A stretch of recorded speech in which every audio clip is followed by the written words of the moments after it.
It's okay. We are live with the March committee meeting. Finally, we've managed to get everybody together to actually have a meeting. Walter, do you want to lead as you're the president? You should, I think. Okay. So we have a bunch of sort of not categorized issues actually that have had some commentary. Why don't we start actually? Jen, you mentioned on Slack that there'd been some more recent conversation on Loomio about the dates and venue for JSCon. Yes, and I believe I was also supposed to provide a little bit of a budget overview as well at this meeting. Okay. All right. So let's we go tackle for those both of bits? those. Yeah, okay. I'll start with the general news, which is that, gosh, I can't remember what we covered last time and what's new information. That's the tricky thing. So I have been looking around at some venues and I've been along to a couple. So far I've been to visit Te Papa and also the Amora Hotel. And I have some specific feedback about both of those venues for the group that are interested on that. But yeah, basically the progress report was we're proceeding with looking at some more venues as well to do a bit of due diligence. I'm quite keen on Te Papa, but they don't have any availability for October this year. So really the key decision we need to make next is this year or next year. And I'm starting to favour next year due to availability of venues and timing and so on and so forth. But I'll need to get buy-in from everybody on that.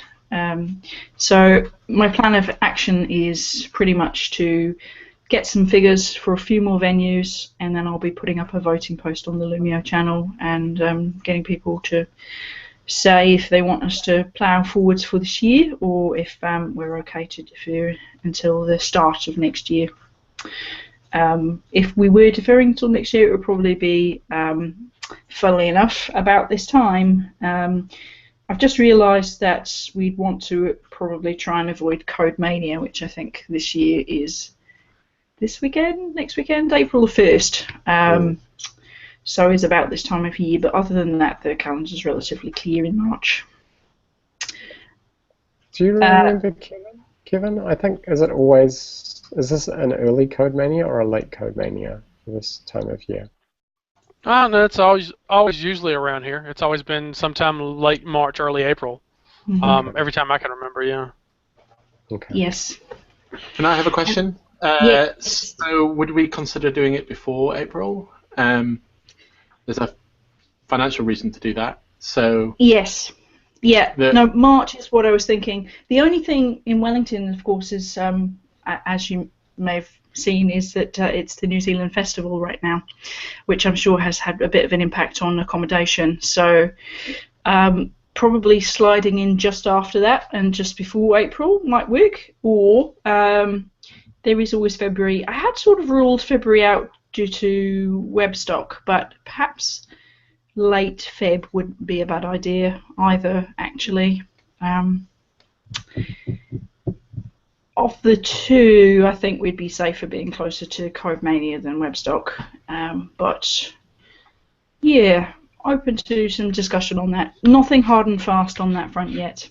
So the benefit of doing it before April, sorry, I'm just going to weigh in, is the way conferences work is you get a whole bunch of income, and then you run the conference, and then you get all of your expenses.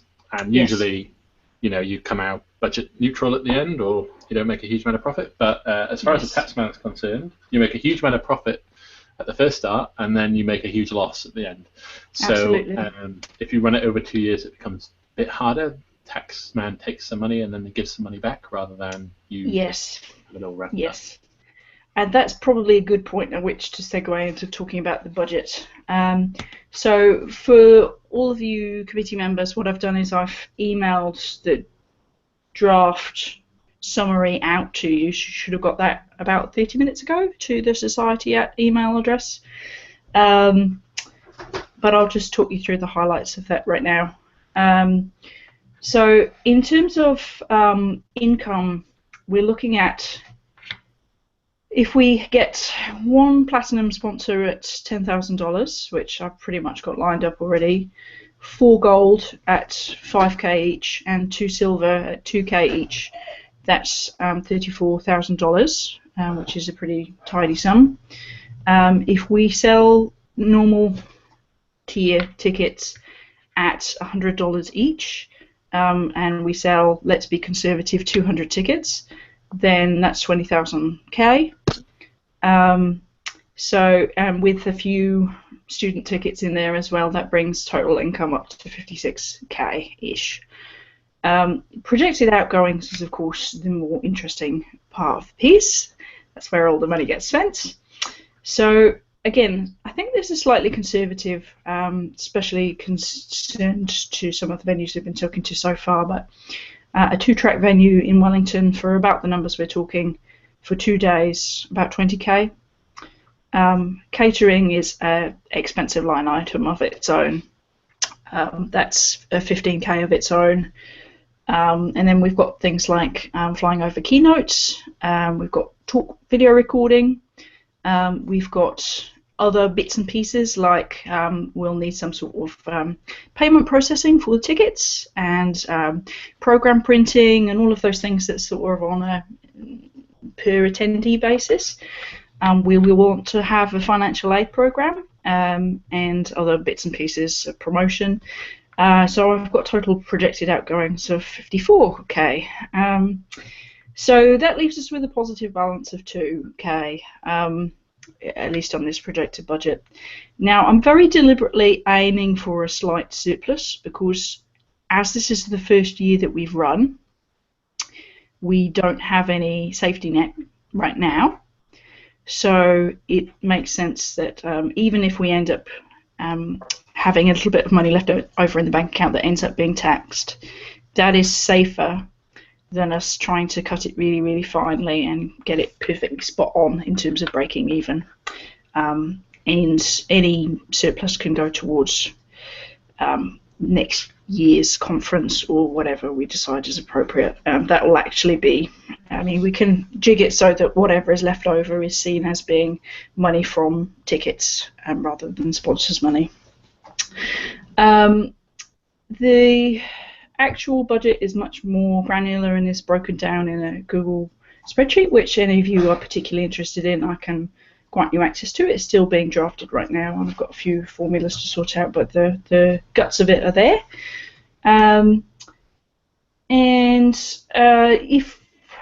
So this is a pretty conservative budget, and I feel pretty good about it. I have one platinum sponsor and I think 2 gold sponsors lined up already, so that's 20k already on paper. Not on paper, verbally. The on paper will come once we've got a venue and a date sorted. So you know, this could go 2 ways. I mean, you can say, well, what if things go slightly worse than you're anticipating, Jen? And the answer to that is that we will have to slash the financial aid budget from what I've set it at, which is 5k, probably to closer to 2. So that's our little bit of a safety net. But to be honest with you, I'm aiming to go in the other direction, that we will get more sponsors than what I'm anticipating. And in that case, that enables us to do some, what I would put in the nice to have bucket. T-shirts for attendees, a coffee cart, quiet rooms, and other bits and pieces of that nature. The final thing is that I'm happy for this sort of stuff to get discussed in the committee. I'm happy to do a nice breakdown at the end. I don't really want to be putting up too many projections with very granular detail at this stage, because it limits my ability to negotiate well with suppliers like catering and venues. I have to keep my cards a little bit close to my chest to be a bit aggressive in the negotiations there. No, that's cool. Sorry, say again. I said that's cool. I think I'll say straight away that your budget looks pretty good and thorough, even from a high level. I think you've covered pretty much everything you're going to have to cover, and Yes. you're right to balance out that you really want to make a net profit this year, which will scoop into a conference when we run it again, or when you run it again, I should say. Well, not necessarily, because my original view for this conference would be, and it obviously depends on other people being keen, but it was that we would move it around from city to city, and that would necessitate that I set a template, and then we get people from other cities who are keen to run it there, and that way we get the engagement from reaching out to those people who wouldn't be able to travel. So we're not just targeting Wellington every year. But that's the dream. We'll see what happens. Okay, I think the only thing I would say, or I think, well, I'll let everybody just chime in as to whether they have any problems with the budget. I don't myself, but from a granular level, the only person that really needs to be kept in the loop is obviously is whoever the finance person is. Absolutely. From JavaScript New Zealand. So we obviously need to be able to sign off invoices and make sure they get paid on time and make sure they're in budget. The other thing you'll probably want to look at is liability and insurance. Yeah, that's a good point, actually. That's the only thing that's definitely missing off there. Some of the venues will do that. Will do some of that for you, but we just want to make sure that JavaScript New Zealand is covered in case of somebody has an accident, they sue us for negligence or whatever. We have some insurance to cover us there. Just one of those things you've got to think about when you're running a conference. Yeah, good point. We also have to consider stuff like Wi-Fi in the venue and things like that. So that's something that we've been asking about from the various places. Of course, tech conferences tend to be a little bit aggressive on the use of the good old Wi-Fi. Yeah. I had a pretty kind of easygoing gear. We'll throw some money at it from Simon as well. So there'll be something. Yeah. That's good news. Cool. Yeah. Really, the only thing right now is I just need to get those dates pinned down so that I can start actually formally asking for sponsorship, because that's the thing that we need to happen next. So yeah, the setbacks with the original plan, I can't remember if we mentioned it last conference committee meeting, was that it would be 1st and 2nd of December, but obviously the Australian JS Conf is that time, so that doesn't work so well. So for those of you who hadn't caught that bit, that's why there's a little bit of uncertainty again after I had got something pretty much lined up. But yeah, better that we found out this way rather than competing with them, because that would have ended badly. Potentially, if we have a date when we could announce the date at the same time as JSConf AU, that would be a nice sort of follow through, which would be easy to do. Yeah, well, to be honest with you, I'd really like to really give people some good lead time so that we can focus on getting some good quality submissions and not have to really rush through that submissions process, because speaking as someone who has done this before and at a community level as well, where you're desperate for talks and you're trying to make sure that you get enough submissions because you're worried things aren't going to go quite right, having a little bit of lead time in there is actually quite helpful. And I'll mention this, even though we might get a few people watching the replay later, but what I will do with the talk submissions is we will advertise that it closes before it actually does, which is pretty much par for the course for CFP submissions. But being able to announce in the next 2 months is my aim. And in fact, if we are going for October, which you may be able to sense I'm a bit dubious about at this point, we need to be announcing in the next month, definitely, if we want to go for October. Got to get a move on if that's the case. Yeah. So, sorry, I think you get support, whatever date you want to do it. I just would like it to be clean, so that just means it's it's before the end of the next financial year would be absolutely absolutely. Awesome. But if it can't be done, it can't be done. That's fine. No, I'll tell you what. We'll say because it's 1st of April for the financial year. Am I right in saying that, yes. or is it? Yes, yeah. That's right. We'll codify that and I'll minute it, and I'll make sure that whatever happens, it is before the end of April, because I think that's eminently sensible. 1st of April. Okay, that's pretty much my roundup of what's going on with that. Okay. Owen, you mentioned in Slack that you were going to be meeting with us in Spiral tomorrow. That's around accounts. Yeah, so we really need to bring an accountant on to wrap up this financial year. We've had a lot of income and expenses that I just want to make sure are classified correctly, and we don't end up paying too much income tax, or paying more than we should, or not paying. That'd be worse, I guess, is owing the government more money. So I'm having a coffee with a lady from Inspiral tomorrow, and I'll just go through what their offerings are and make sure that they cover what we need them to cover, make sure we get a good deal. And yeah, as far as that's, as long as nobody has any objections, I'm just going to tell them that we'd like to bring them on board as our accountant. Yeah. There were one of two options we had. One of them was an online option that I just was less comfortable with, let's put it that way.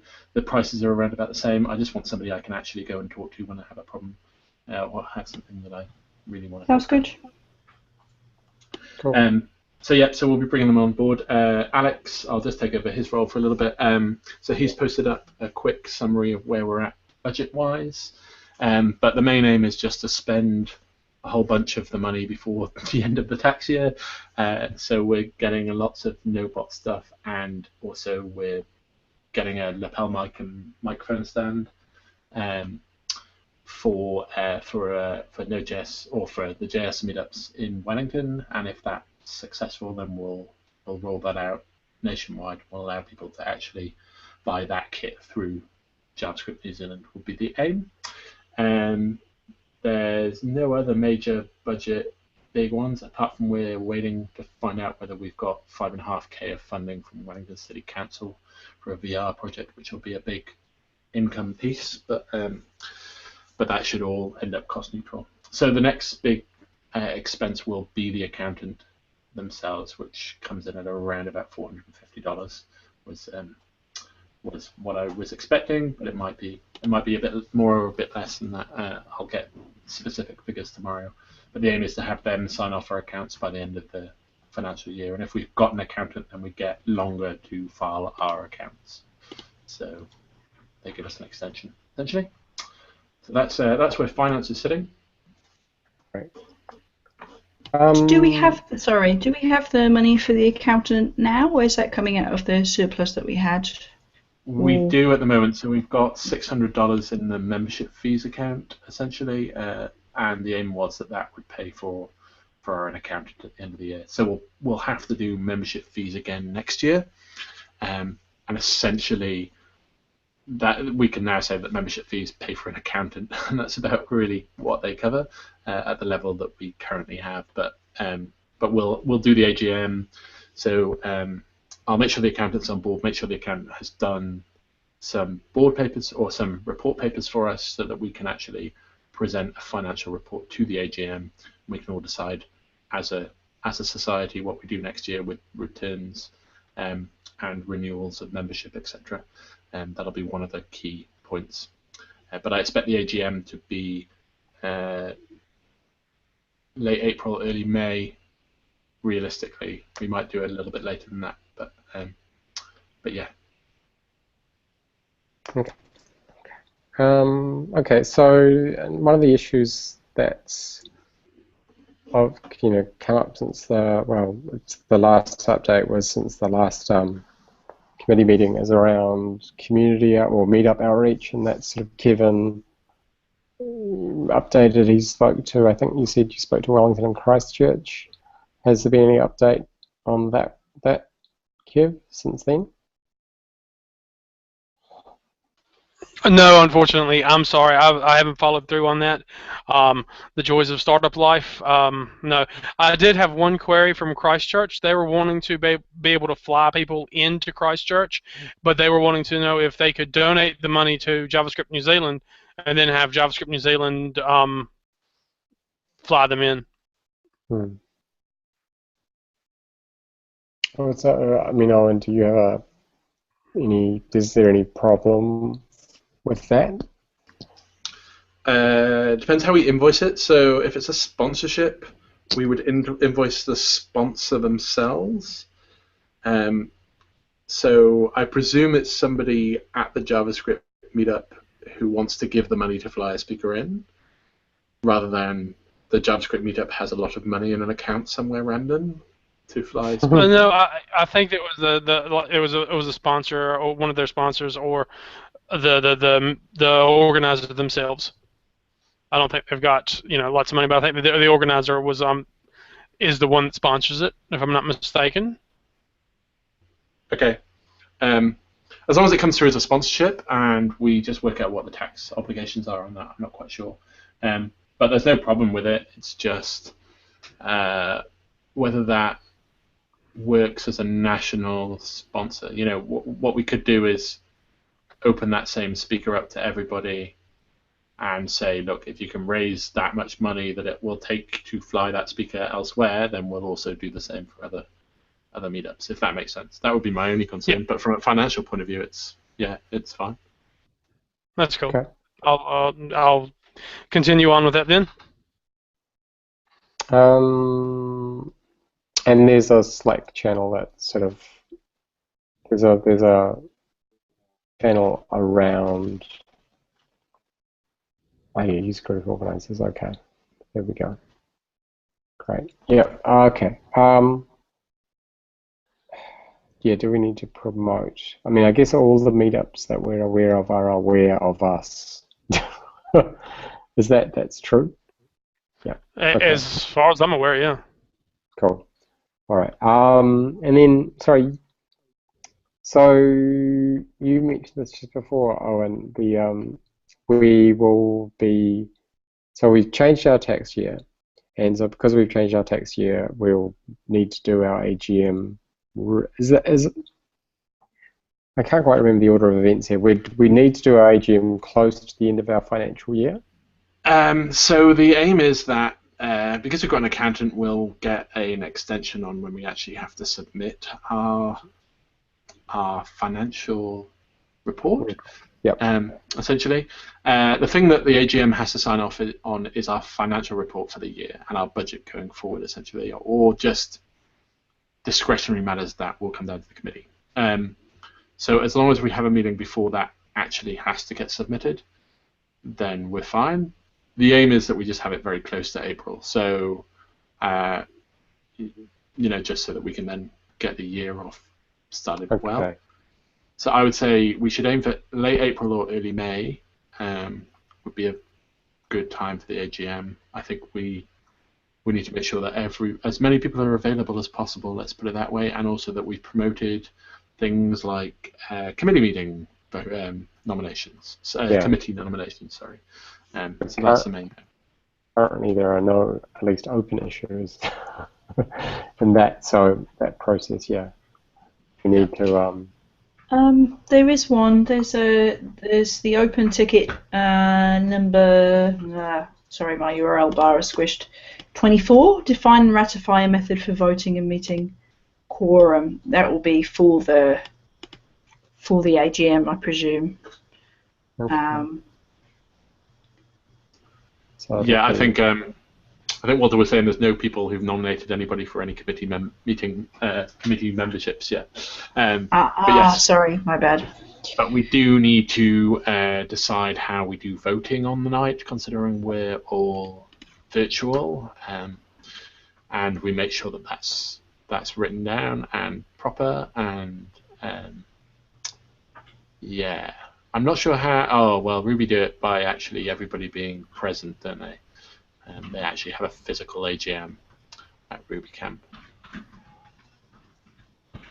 Yeah. And don't forget that we're supposed to notify a membership 30 days before the AGM happens, from memory. So we messed it up last time, didn't we? We did. So end of April, we probably so why don't Sorry, what I was going to say is why don't we get to the end of the year, so that's 1st of April, then we'll put out a notice saying the AGM will be 30 days from there or thereabouts. We'll probably make it 60 just to give people good timing, which will probably be end of May then, which is fine. That's not unusual. And then we'll work. The one thing we need to work out between now and that notice going out is how people will vote on the day.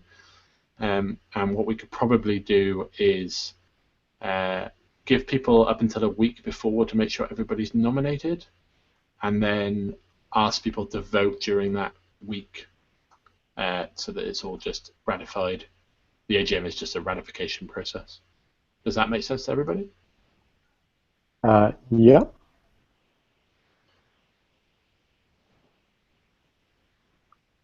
But I still don't know how we do voting. So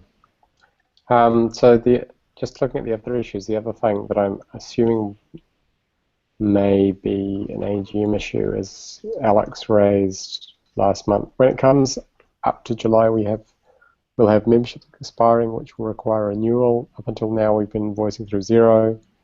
So setting up renewals might be a bit repetitive unless there's an API. Is there an API? There should be. They're doing a new invoicing. Open to suggestions on how we approach this. Maybe that doesn't need to actually be an AGM thing, but maybe we want to discuss it now, or at least get thoughts out there. Yeah, so that we've got two options. We can say that everybody's membership comes up for renewal at exactly the same time, or we go from a year when they joined, and that's the thing that's probably going to create overhead. It's that a year from when you joined, every day somebody will have to go in and just check if there's any more invoices they send out. Whereas if it's, okay, everybody who was a member last year gets renewed on the 1st of April, then that's, but obviously some people would have paid and only got a few months of membership. Not that being member for longer or shorter is a big deal at the moment, but how about we could propose something like it recurs annually on the same date, but anybody that's joined within the last 6 months just gets a free pass for the next year. So they're getting 6 months free for having been keen and signing up in the last 6 months, just so that it doesn't feel to them like they're being stung twice in 1 year. But then we end up with that good scenario where everybody renews on an annual date from then on. Might do the business. But could we charge them for the year minus whatever day they're done up to the next year? Isn't the primary concern that it's easier for us? Yeah, that's true. But hard one-time there for everyone. Yeah. And also it's $20. It's quite hard to do pro rata on $20. Yeah, I'm happy for that. It's not a big deal. If that feels fair to everybody. It's just if you were signed up in 6 months and 1 day. I don't think anybody's going to come into that. We had big batches and then nothing for a while, and then we had a couple of people who signed up a bit later. But what we'll do is we'll put a proposal to the AGM, and we should ask the members to vote on it. It should be our decision. It should be the membership that decides how we do that. Sounds good. So the only thing that we do want to cover with that membership is our accounting fees, essentially. So I'd be keen to make sure we get at least the same amount of membership, close to the same amount of membership coming in next year as we had this year. Yeah, we've been a bit lax with the website as well, and ideally, if we didn't manage to find a sponsor, it would cover a fairly cheap website hosting package as well.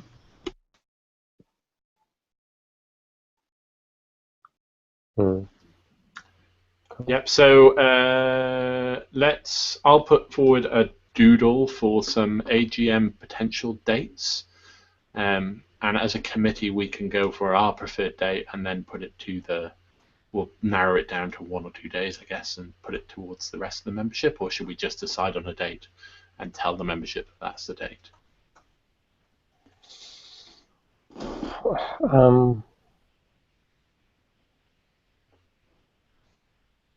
Bearing in mind that it will be pretty much ratification of stuff, voting will have all been done beforehand, everything would have been posted to the membership beforehand.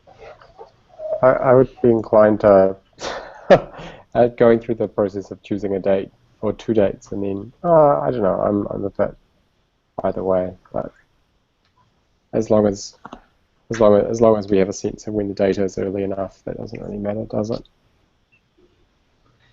As long as we get quorum, that's the only real thing, isn't it? Yeah. Yeah. Okay. Yeah, I'll have a think and I'll put something in the committee channel.